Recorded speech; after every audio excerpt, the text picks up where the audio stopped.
So we need you this morning, oh God. We are desperate for these battles without you. Lord, we cannot fight these battles without you. So, Rabbi of God, we are waiting upon you this morning. The same power that is in us, oh Lord. The same power that brought forth Lazarus, oh God.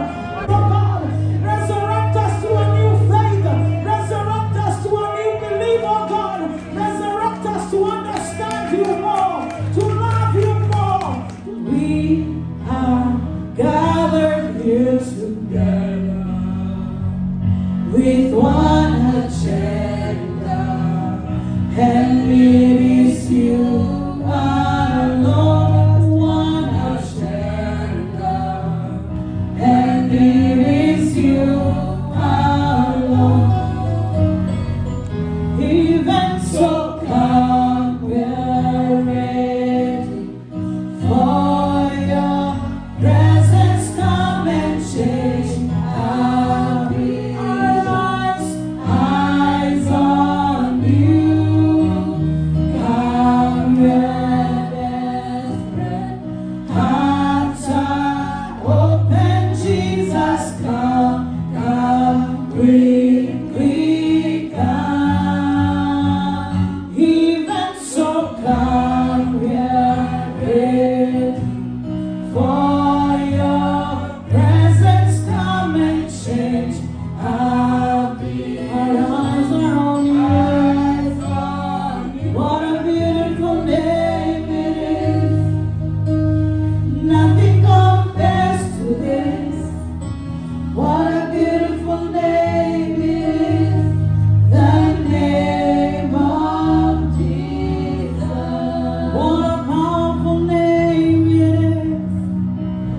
is. Jesus, we love you. Jesus, we surrender. Hallelujah. Jesus, we surrender.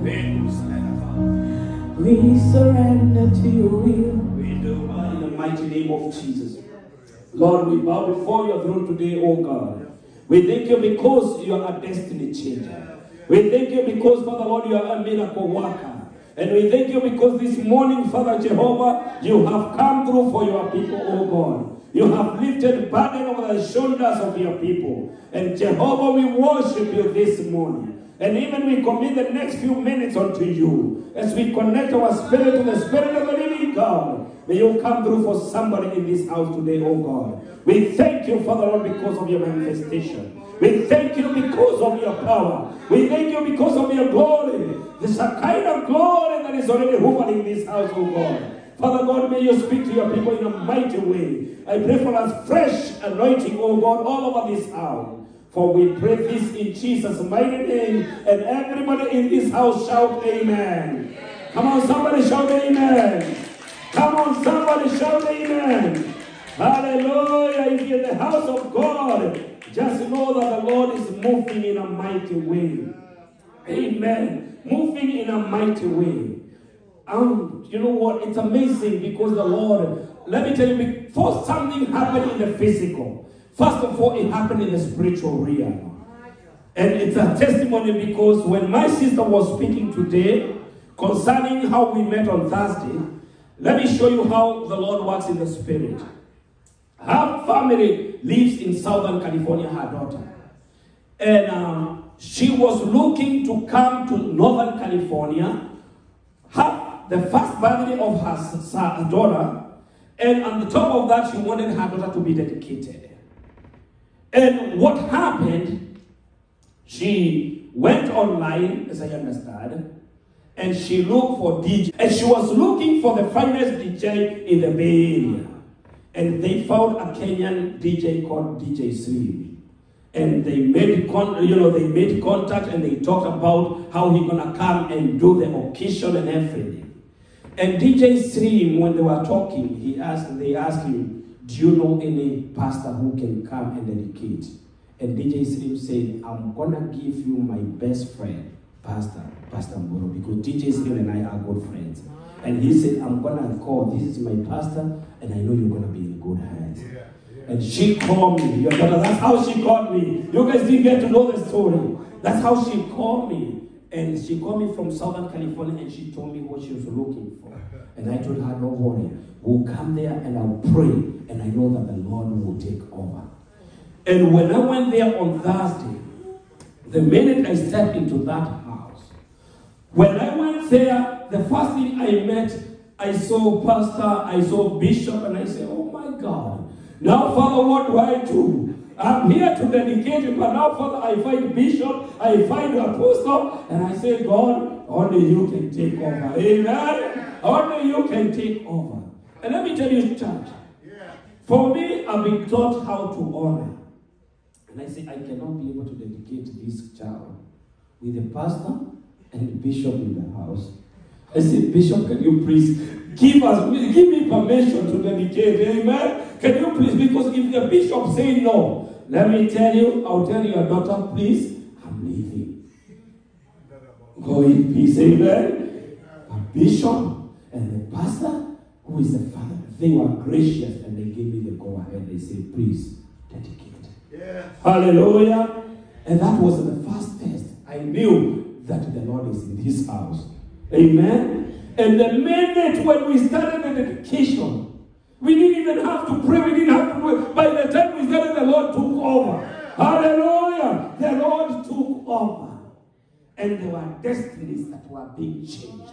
Destinies were being transformed in the mighty name of Jesus. And I knew that that was a confirmation, because you guys, what you didn't realize, that the whole of this week the Lord was teaching me, and he had told me to come and preach about destiny helpers. So I knew that the time is right. 2 Samuel chapter number 9. 2 Samuel chapter number 9. That's where we're going to go. This is the fourth time that the Lord is taking us back to that text.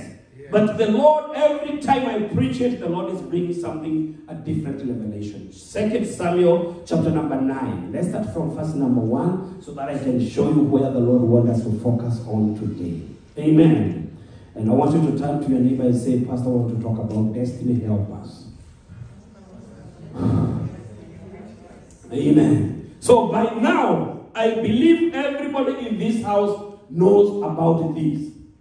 The Bible says, and David said, is there yet any other that is left in the house of Saul, that I may show him kindness for Jonathan's sake?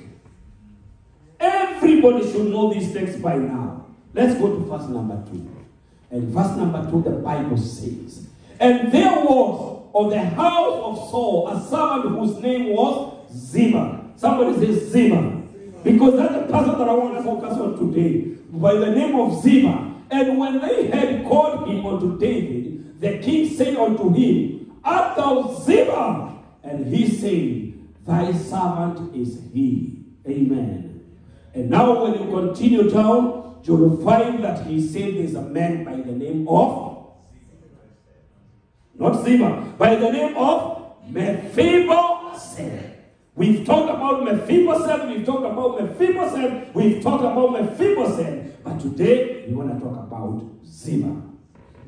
Amen. Hallelujah. Now the Bible says that this, he asked, is there anyone that is left in the house of Saul that I may show him kindness? And just for recap, we found that Mephibosheth was a son of Jonathan. And Jonathan was a son of Saul. We got that right. Amen? So now we have David, who was now the king. And the covenant was made by David and Jonathan. And so many years after, that's where now we have Mephibosheth, who was crippled. He was crippled, and that's when now David was asking, is there anybody that is left in the house of Saul for the sake of Jonathan that I may show him kindness? And now we found that there's this man by the name of Ziba. And Ziba said, oh, wait a minute. I know a man. I know somebody. But the person that I'm going to introduce you to is not just an ordinary person. He is crippled.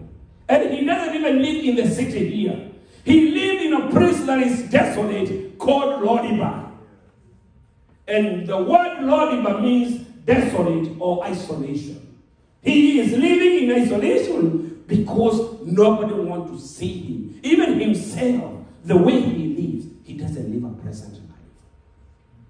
And David said, go bring him forth. Amen. Now, Ziba was what we call a destiny helper. And I want to talk about a destiny helper. Amen. In this life, we have two kinds of people. We have destiny killers and destiny helpers. Destiny killers are those who will always discourage you in life. I don't know whether you've met some people that whenever you want to do something, they always discouraging you. Those, they are called destiny killers. There are those who see negativity in everything that you do. There are those who kill your drive for success. Those are destiny killers. There are those who always sit down and wait for your fault or wait for your downfall. Those are destiny killers.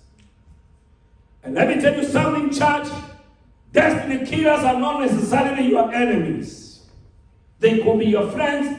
They could be people who don't even know what they are doing. And they are there doing it. But now the thing is, they are always there. And sometimes they don't do it with their intention.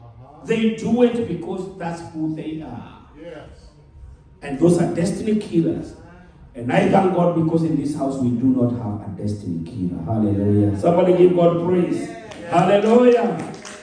So I want to focus on the other group of people. They are called destiny helpers. Amen. Now, destiny helpers. Destiny helpers. But before I talk about the destiny helper, maybe somebody is asking me, Pastor, what is a destiny? Because we are talking about destiny helpers. What is a destiny? A destiny is a defined agenda of God concerning your life. That is destiny. Defined agenda of God concerning your life. It's God's purpose concerning your life. That's your destiny.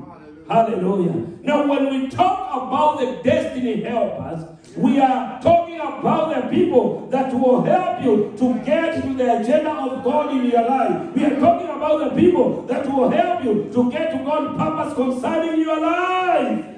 That will help to accelerate your move in God. Amen. May the Lord grant you destiny helpers in your life today. Amen. See, Brother DJ Smith was a destiny helper. Amen. He was a destiny helper. He helped me to get to your family. Hallelujah. Now the Bible says, now let me talk about the destiny helpers again. Destiny helpers are people assigned by God to add value in your life. Hallelujah. Do you have such people in your life? People that God has assigned to add value in your life. There are people that help your vision to become clear. Hallelujah. People who help your vision to become clear. And they are allowed by God to be in your life. God allowed them to be over there in your life. Maybe let me open the eye of somebody here today. There are destiny helpers all over your life. There are destiny helpers all over your life. But sometimes we do not see them. We do not recognize them. Amen. And sometimes destiny helpers will redirect you when you're losing your focus. Hallelujah. Destiny helpers. Sometimes you may not like them because they'll tell you what you do not want to hear.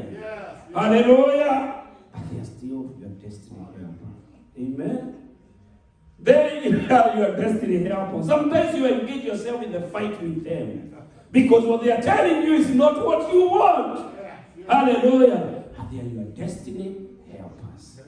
We have some parents in the house today who can attest to that and say, I know beyond reasonable doubt what pastor you are talking about. Because I had a fight with my daughter last week. I had a fight with my son. Because I'm trying to shape their destiny. But they are moving this way. Hallelujah. But at the end of the day, when you speak to their life, the Lord will help you. Because you are a destiny helper. Amen. So today, Briefly, I just want to talk about 4 categories, then we can pray. 4 categories of destiny helpers. Amen. And I want you to be very attentive, church. Category number 1, if you're writing down, they are called divine connectors. They are divine connectors. And this is very important. If you don't, I don't want you to miss this, church, because this is for you. Number 1 categories of destiny helpers, they are called divine connectors. And an example of a divine connector is Ziba. Amen? Ziba was just serving. He was serving. And one thing you don't realize, that Ziba was still serving in the time of Saul. And even when everybody else left, Ziba was still left in the service, laboring, amen? Serving in and out of season. Hallelujah. That's what Ziba was doing. When COVID struck, Ziba was still serving. After COVID, Ziba was still serving. Amen? Hey. I know there's no amen, but I'm still going to preach. Amen? Ziba was still serving in and out of season. Amen? And the Bible says that what happened during the time of David, David came and said, is there anybody that is left in the house of Saul that I may show kindness? And guess what? Ziba, he came and he said, oh, by the way, there's a man. And David looked at him and said, how do you know about him? He said, remember, I was still serving during the time of Saul. I know him very well. I know his story. I know how he fell. I know how he broke his rib. I knew everything about him. And he said, not even that. I even know where he lives. Oh my God. Amen. And he heard that there's an opportunity for somebody to be blessed. And Ziba was there to connect them. They are called divine connectors. And one thing with the divine connectors, these are ordinary people who do not have power to help you, but they have insight to connect you to the right people. Hallelujah. And the problem is, church, and listen carefully, the problem is sometimes we ignore such people. Amen? Because they don't have power to connect you. You look at them and you say, who are you now? You look at them and you just ignore them. Amen? And you say, what do they have to give? Amen? And then you ignore them. And that person, when they come to your life, you look at them and say, I want to talk to the higher authority. Your answer is not with the higher authority. Your answer is with that person. Hallelujah. Ziba was just sitting there. When everybody was asked, the masters in the office, they could not even know about Mephibosheth. But Ziba was sitting down there. And he said, I know a man. Hallelujah. Let me say something here today. Some of you today will be so far, but you have ignored those people. You look at them and say, what do they have for me? What do they have for me? Amen? Hallelujah. I'm preaching, then we go home. Amen. Then there's another group. Amen. The same thing. Let me put it again. There's also a man by the name of Naaman, who was a king and a captain. And he was in high rank.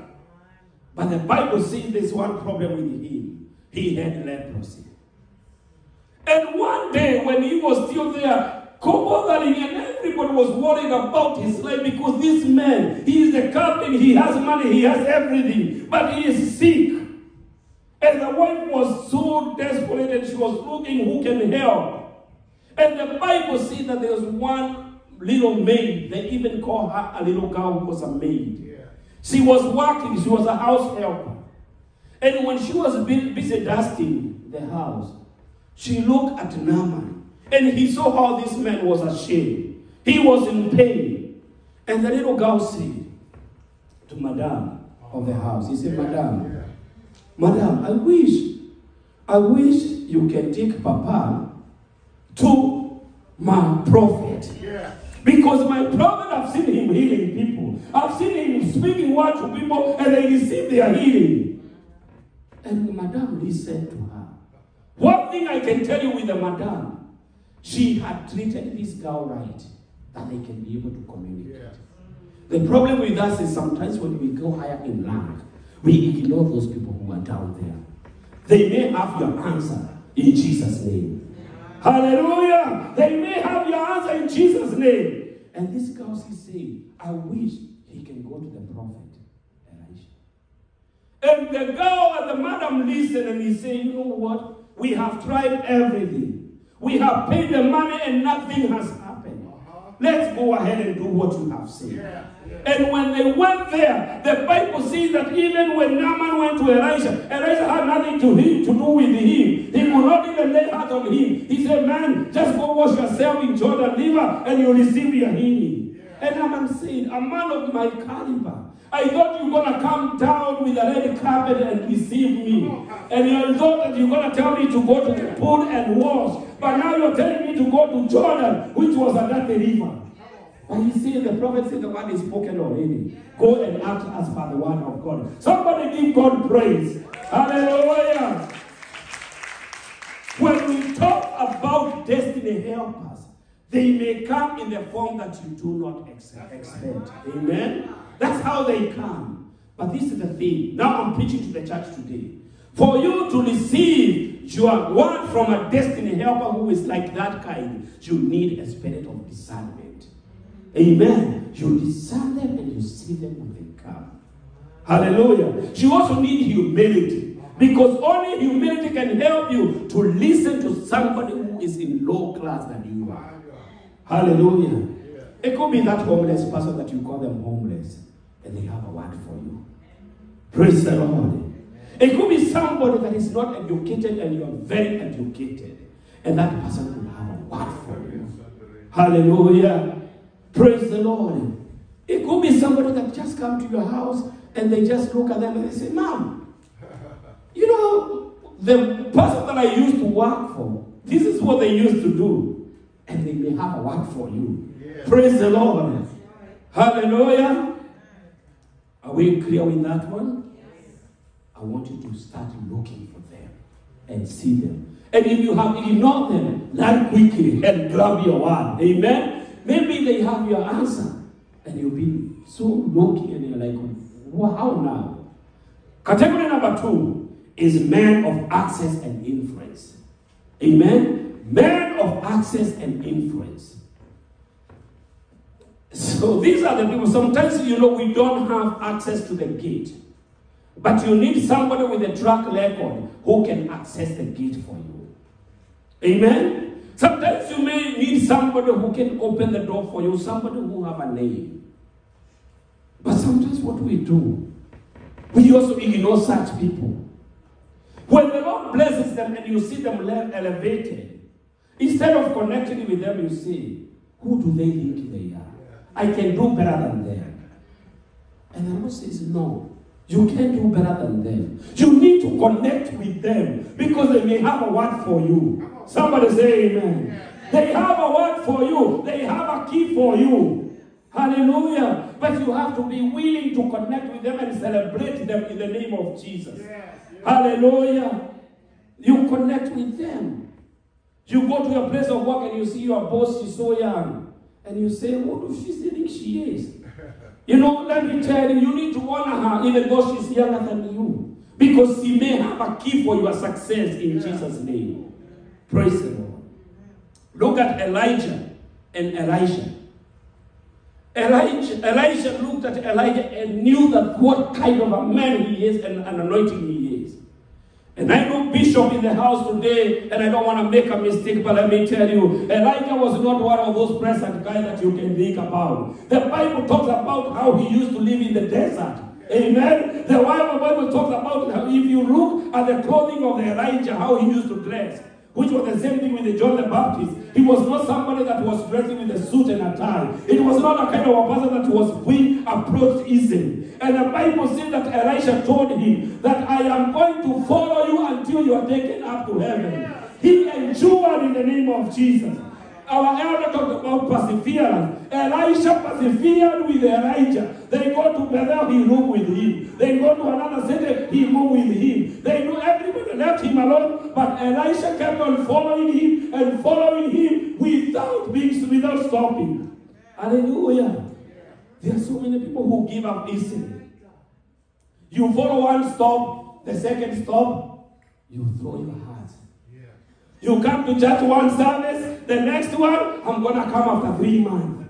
The Bible says that Elijah followed Elijah closely. Yeah. Hallelujah. I know we always preach and say, they moved from this one city to this one, and it looks so sweet. It wasn't sweet.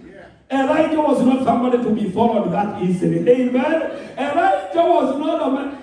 This is the same man that was fed by ravens. Amen. So I want you to know what kind of a man he was. He was fed by ravens. So when Elisha was following him, he had meant that whatever it takes, I need that anointing in Jesus' name. Do we have men and women in this house today who will say that no matter what it takes, I am going to follow you, Jehovah, until the last end? Amen. We talked about Dr. Awesome. That the man followed Christ until the last minute.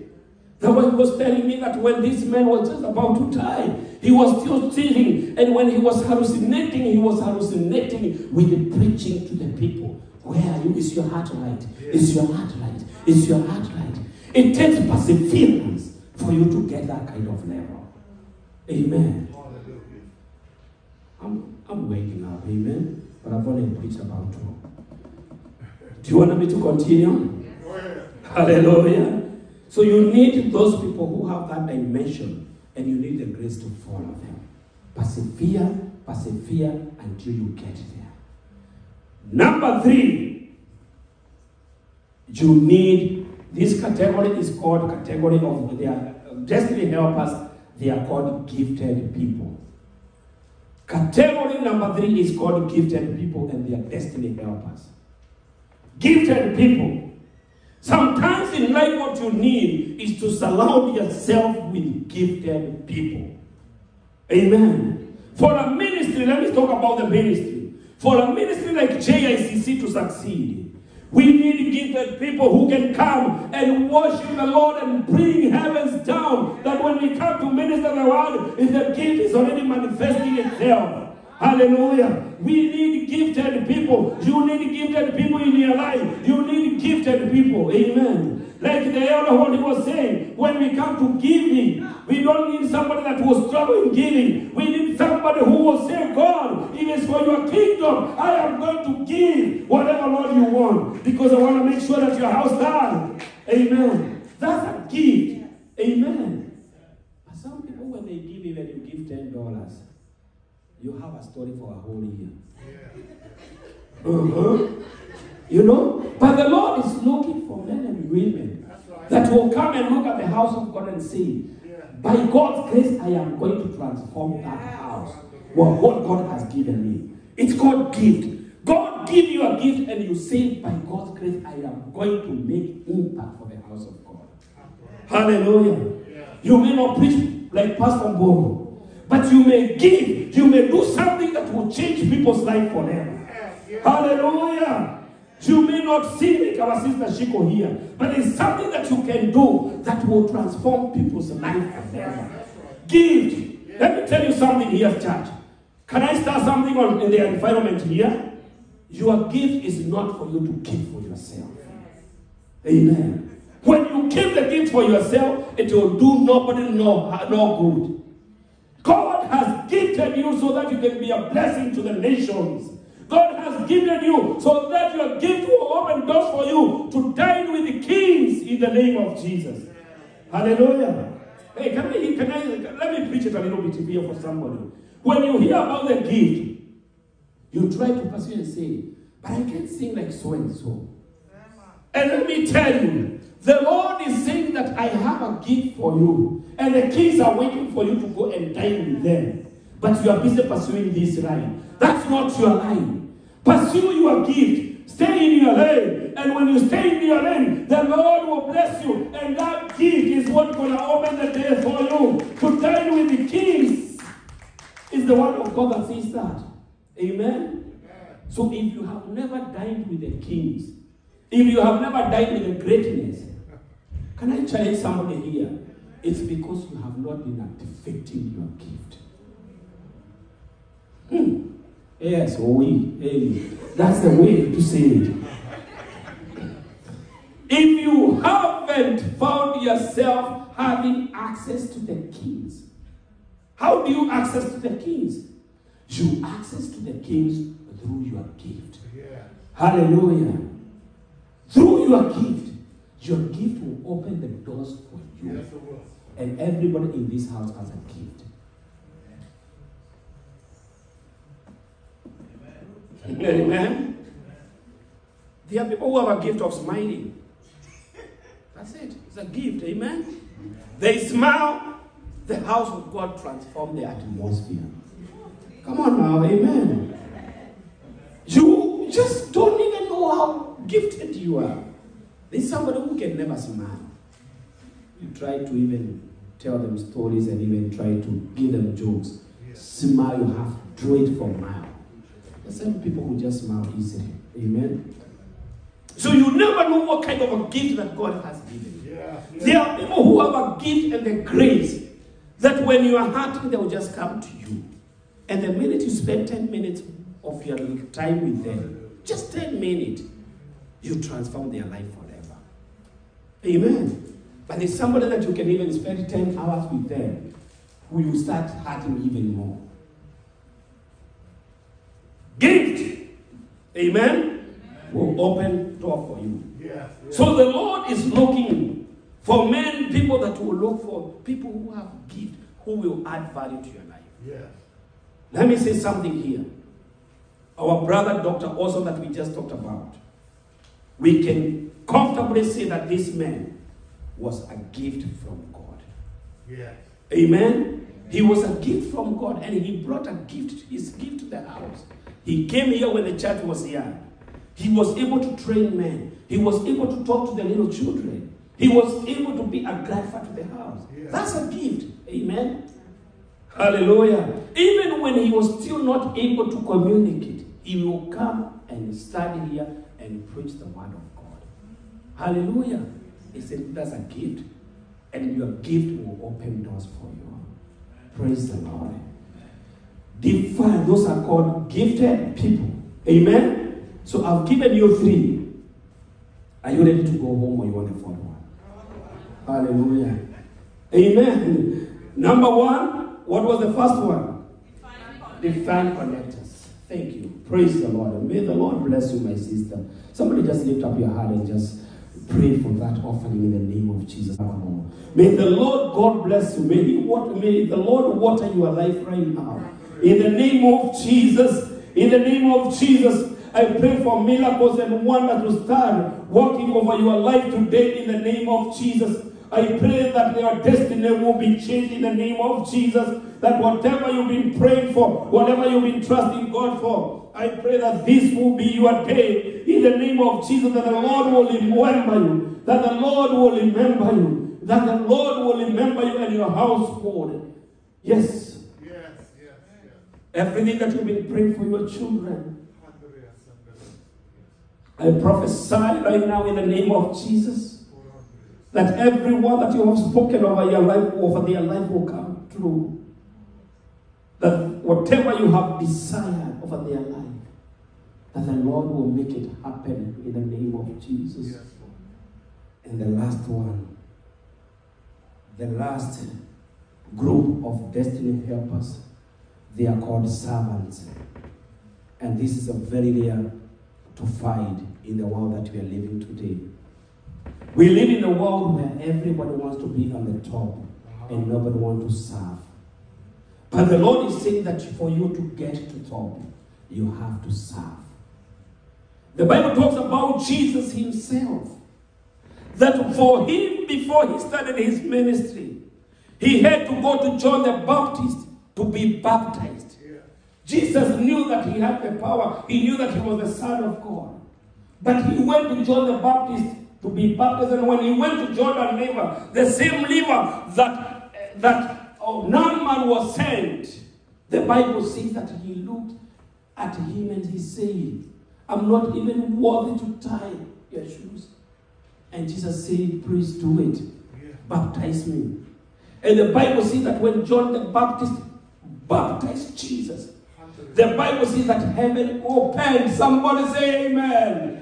And the Bible says the voice came from heaven and he said, behold, this is my son in whom I am well pleased.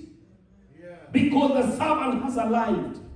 May the Lord bring servants in your life. And may you become a servant, that for you to go out, you have to be willing to become a servant. Hallelujah. Servants, those are destiny changers and destiny helpers. Servanthood. People that will say that no matter what, Pastor, I am going to serve you. I am going to serve the ministry until the Lord says otherwise. Covenant people that will make a covenant with you, regardless of who you are. They don't see negativity. They just see you and they see greatness in you. Hallelujah. Those people are left to find. The Bible says that Jesus, after he fed so many people and after he healed so many people, the Bible talks about multitude and multitude of people that Jesus was touching. When he was going to the cross, he was all by himself.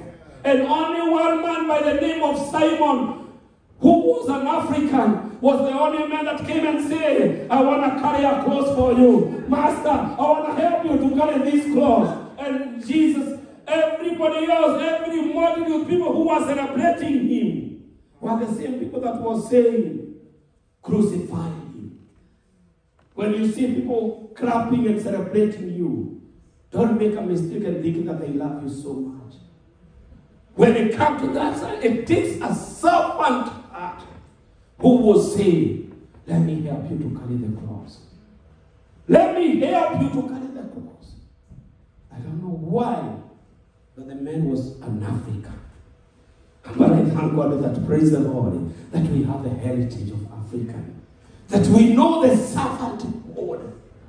That the man was saying that, help me to carry this cross for him until I take it to where your destiny is. People who will start with you. People who will start with you when you are hurting and saying, it's not because of what you have done, but I know that I am going to start with you. We live in the world when people hear that you have fortunes, misfortune, the first thing they say, what did he do? What did he do wrong? Is the Lord punishing him? You know, we are so religious, we are so prophetic, we say that, you know, the Lord must be angry with that person. But we are looking for somebody that they'll say, in your misfortune, I am going to come and sit down with you, cry with you. I am going to come and stand with you. May the Lord bring such people in your life. People that will stand with you when you're loving. And when you're crying, those people will come and stand with you. They are there people to find. May they be found in the house of God. Praise the Lord. We live in the days that you cannot even trust your brother or your sister. I don't know who I'm speaking to you to do here. There are people, you've come from the same womb, but you don't even talk. Some of you here don't even speak to your parents. The world has changed. But I am praying that in the name of Jesus, the Lord God Almighty will bring servants in your life, people that you can trust, and people that you can say that you have a shoulder to cry to when you're hurting. Amen. May you also be a shoulder to cry to somebody. Amen. Some people, they run away from you when you are hurting. Amen. When there's a party in your house, they will run to you. When you're broke, they run away from you.